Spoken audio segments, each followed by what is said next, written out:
Morning students, आज मैं आपको नया पाठ पढ़ाऊंगा जिसका नाम है कार्य व ऊर्जा। तो बच्चों, कार्य क्या होता है? परिभाषा को ध्यान से सुनेंगे।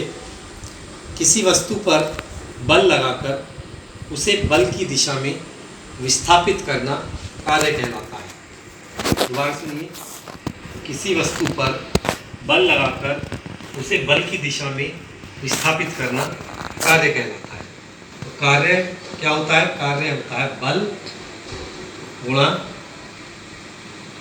बल की दिशा में विस्थापन। ठीक है, कार्य को हम W से प्रदर्शित करते हैं, बल को F से, विस्थापन को D से। ठीक है, तो ये जैसे कोई वस्तु रखी है एक सरफेस पर, एक तल पर, और उस पर आपने F बल लगाया और ये खिसक गई, D विस्थापन हुआ, तो कार्य होगा F गुणा D। ठीक है, अब बच्चों, कार्य का मात्रक क्या होता है? कार्य का मात्रक होता है बच्चों जूल। और कैसी राशि है ये? ये एक अदिश राशि है, इससे दिशा की जरूरत नहीं पड़ती। लेकिन बच्चों, यदि हम कार्य करने के लिए किसी वस्तु पर बल क्षैतिज दिशा में न लगाकर,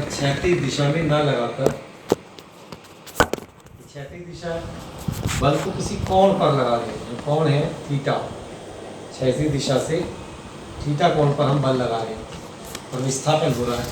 तो ऐसी स्थिति में अगर हमें कार्य करना है, कार्य बराबर होता है F बल गुणा ये इसका विस्थापन है, जो दूरी चलता है, गुणा कॉस थीटा।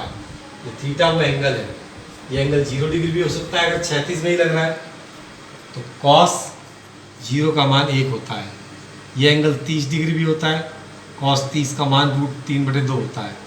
कॉस ये एंगल 60 भी हो सकता है, 1/2। ये 45 डिग्री होगा तो कॉस 45 का मान होगा 1/√2।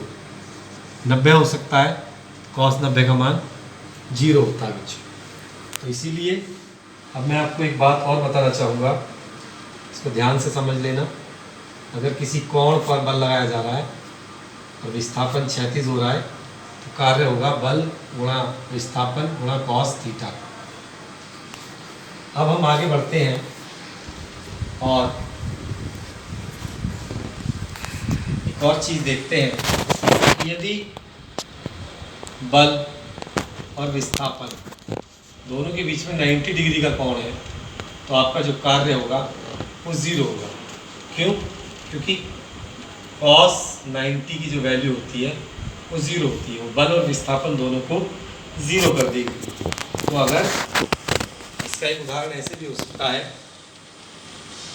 कि अगर कोई पुली प्लेटफॉर्म है, उस पर बोझा उठा के चल रहा है, इसके ऊपर बॉक्स है, तो क्या वो कार्य कर रहा है? नहीं, क्योंकि वो बल लगा रहा है ऊपर की ओर और चल रहा है क्षैतिज दिशा में। इन दोनों के बीच में 90 डिग्री का कोण है और cos 90 0 होता है, तो उसका कार्य कैसा हो गया? 0।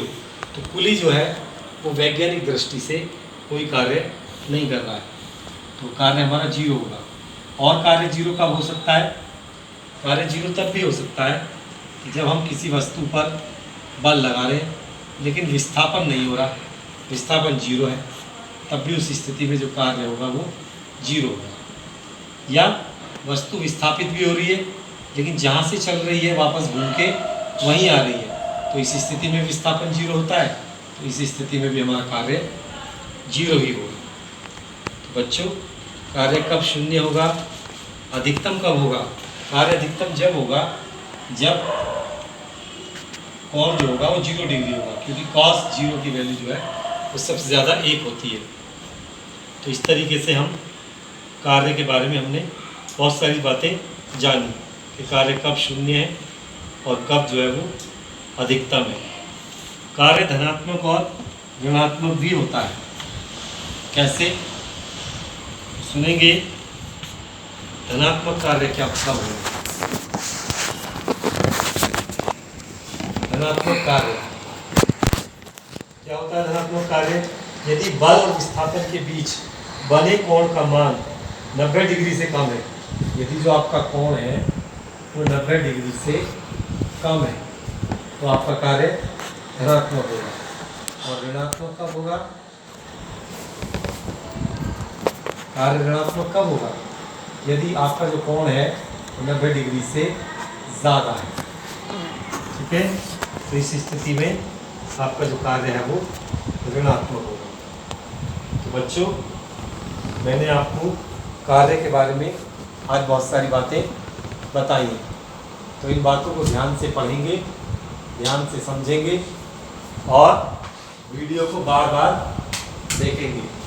जितना वीडियो को देखोगे उतना अच्छे से समझ में आएगा।